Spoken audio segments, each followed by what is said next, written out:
Hey everyone, this is another video in my series on Pain Explained. In this video, I want to talk to you about the 3 buckets of pain that traditionally in physical therapy, pain descriptions fall into. The first bucket is what we call nociceptive pain.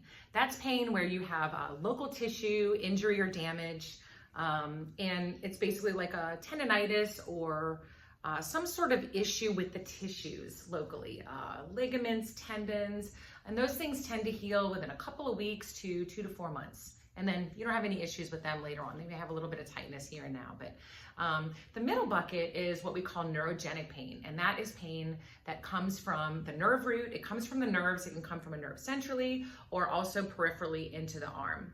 And that type of pain is typically a little bit sharper in nature and more of an electrical type of pain, and can also include some numbness, tingling, sensory changes and things like that.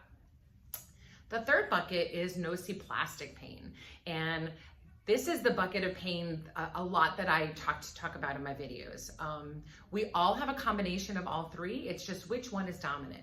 And the way that you can tell which one is more dominant is number 1. If you have bucket number 1, you probably don't have pain anymore after your injury. If you're in an acute injury, you're kind of in that phase. It's not going to last very long.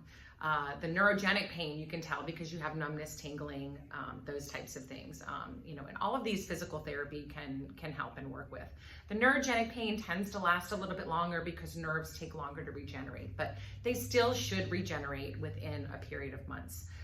The third bucket is what we call nociplastic pain.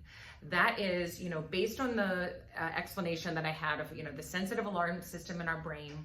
What happens is the pain comes, and then the brain gets more sensitive to this pain. So, stimuli that come in normally should produce a certain amount of pain, that this starts to produce more and more pain.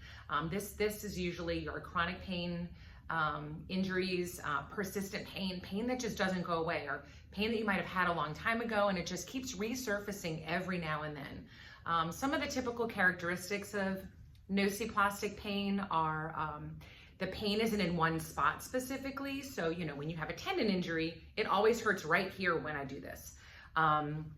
It's more widespread. It's kind of the whole arm, or it's like my back, or sometimes it's in my neck, and it's pain spreading.